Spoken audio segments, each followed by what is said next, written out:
Hai, Assalamualaikum. Apa khabar anak-anak murid cikgu, terutamanya tahun 5 Gamma, 5 Beta dan 5 Sigma. Cikgu harap kamu semua dalam keadaan sihat untuk meneruskan pembelajaran hari ini. Baiklah, kita teruskan dengan topik kita yang seterusnya dalam sejarah tahun 5. Pada hari ini, kita akan masuk kepada unit yang kedua, iaitu agama Islam di Malaysia bahagian 1. Cikgu harap kamu semua bersemangat untuk meneruskan kelas pada hari ini.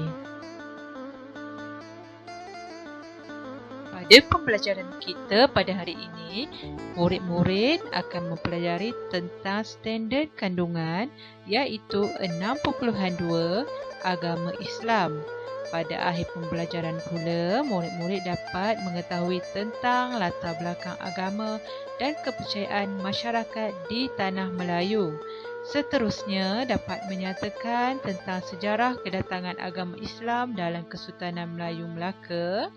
Dan akhir sekali dapat mengetahui tentang nilai-nilai keagamaan yang diamalkan dalam masyarakat yang harmonis.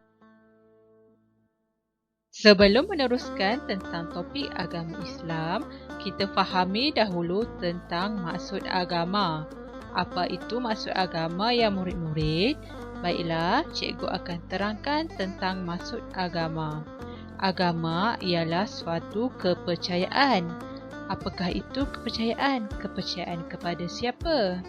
Di sini, murid-murid dapat tahu tentang agama adalah satu kepercayaan kepada Tuhan ataupun perkara-perkara yang berunsurkan atau berciri-cirikan ketuhanan. Untuk makluman murid-murid, agama Islam adalah agama rasmi yang termaktub dalam Perlembagaan Malaysia. Manakala bagi kaum-kaum lain iaitu Cina, India dan juga etnik bebas untuk mengamalkan agama atau kepercayaan mereka masing-masing. Baiklah, kita teruskan dengan agama dan kepercayaan yang terdapat di Malaysia sejak daripada dahulu sehingga kini. Okey, kepercayaan yang pertama ialah kepercayaan animisme. Kepercayaan animisme ini adalah kepercayaan terawal masyarakat di Tanah Melayu. Mereka percaya kepada roh nenek moyang, makhluk halus dan juga semangat. Melalui kepercayaan ini, kita dapat lihat terdapatnya berlaku pemujaan terhadap roh-roh, sumber alam dan sebagainya. Seterusnya ialah agama Buddha. Agama Buddha ialah agama yang dibawa ke Tanah Melayu melalui aktiviti perdagangan. Untuk makluman kamu, aktiviti perdagangan adalah aktiviti yang terkenal sebagai aktiviti utama di Tanah Melayu pada ketika itu. Agama Buddha berpegang kepada Jalan Lapis Mulia. Jalan Lapis Mulia ini adalah peringkat-peringkat untuk mencapai kebenaran dalam agama. Agama Hindu pula ialah agama yang dibawa ke Tanah Melayu melalui aktiviti perdagangan. Sama juga seperti agama Buddha, aktiviti perdagangan telah menyebabkan agama tersebar luas kepada penduduk tempatan. Agama ini mempercayai bahawa terdapatnya kelahiran semula selepas kematian.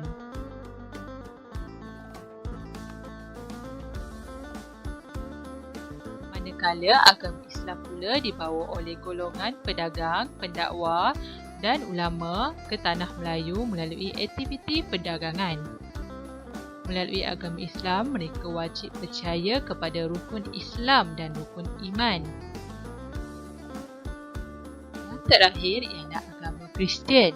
Agama Kristian wujud di Tanah Melayu setelah kedatangan penjajah Portugis. Mereka mempercayai bahawa Yesus adalah sebagai anak Tuhan. Apa bukti kedatangan Islam di Tanah Melayu, murid-murid? Baiklah, dalam topik ini kita akan dapat tahu tentang bukti kedatangan agama Islam di Tanah Melayu melalui kajian arkeologi, iaitu dengan penemuan artifak mengenai agama Islam. Penemuan batu bersurat di Terengganu dan Negeri Sembilan telah membuktikan bahawa kewujudan agama Islam di Tanah Melayu. Sewaktu zaman Kesultanan Melayu Melaka, agama Islam mula tersebar. Baiklah, bukti yang pertama adalah mengenai batu bersurat bertarikh 1303 yang ditemukan di Sungai Teresat, Kuala Berang, membuktikan kedatangan agama Islam di Terengganu. Bukti yang kedua ialah batu bersurat yang ditemukan di Pengkalan Kempas, Negeri Sembilan bertarikh 1467 yang membuktikan kewujudan agama Islam di Negeri Sembilan.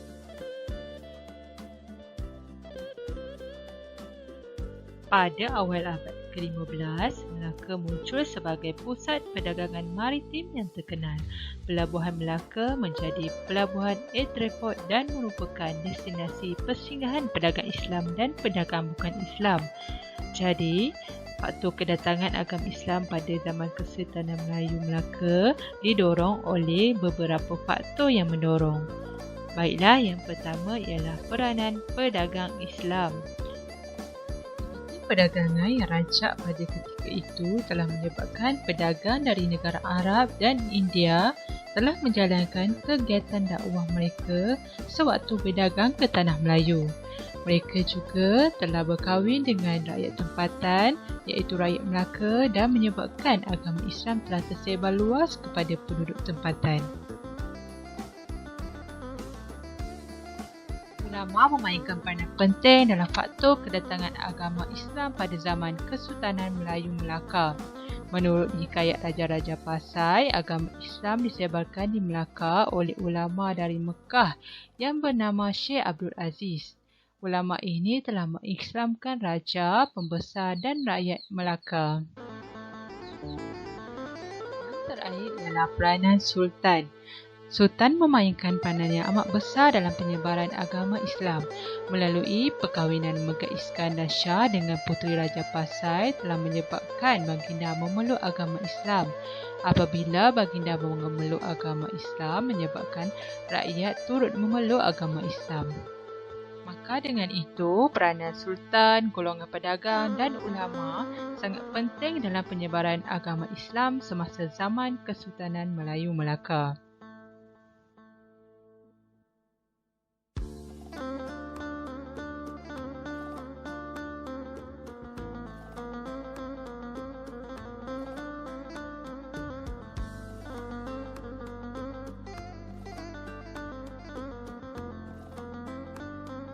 Kita teruskan dengan perundangan pada zaman Kesultanan Melayu Melaka. Apa kaitannya perundangan dengan agama Islam ya murid-murid? Baiklah, perundangan pada zaman Kesultanan Melayu Melaka turut mengandungi hukum Islam. Terdapat dua sumber perundangan di Melaka iaitu Hukum Kanun Melaka dan Undang-Undang Laut Melaka. Cikgu akan menerangkan tentang Hukum Kanun Melaka yang mempunyai hukum Islam. Undang-undang ini mengandungi 44 pasal yang berkaitan dengan hak keistimewaan dan tanggungjawab raja serta pembesar. Hukum Islam yang terdapat dalam undang-undang ini berkaitan dengan hukuman terhadap kesalahan jenayah, urusan jual beli dan kekeluargaan. Dan terakhir, undang-undang ini mewujudkan keamanan dan keselamatan rakyat di negeri Melaka. Hukum Kanun Melaka ini lebih kepada hukuman jenayah serta tanggungjawab yang terdapat pada raja dan pembesar. Manakala Undang-Undang Laut Melaka lebih kepada undang-undang di perairan Melaka. Ini disebabkan oleh kegiatan ekonomi perdagangan yang semakin pesat di Melaka pada ketika itu. Undang-undang ini turut meletakkan hukum Islam dalam Undang-Undang Laut Melaka. Undang-undang ini mengandungi 25 pasal yang berkaitan dengan peraturan di laut, tata cara berniaga dan berjual beli. Hukum Islam yang terdapat dalam undang-undang ini berkaitan dengan hukuman terhadap kesalahan jenayah.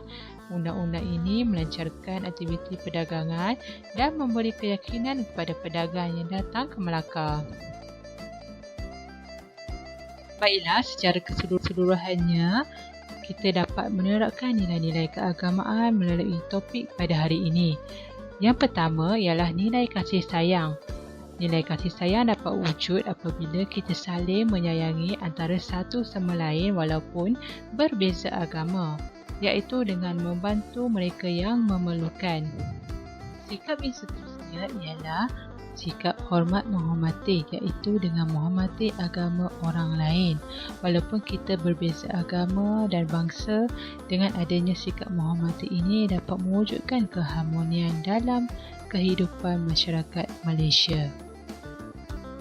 Dan yang terakhir, nilai keagamaan adalah sikap bertoleransi. Sikap toleransi ini ialah bekerjasama dalam pelbagai urusan pekerjaan serta menghormati tempat ibadat mereka dan tiada paksaan dalam beragama. Setiap agama menuntut umatnya untuk mengamalkan nilai hidup yang baik. Larangan terhadap perbuatan yang tidak baik juga ditetapkan dalam setiap agama. Islam menuntut umatnya mengamalkan nilai sejagat dan nilai kemanusiaan untuk membentuk perpaduan demi menjamin kesejahteraan masyarakat.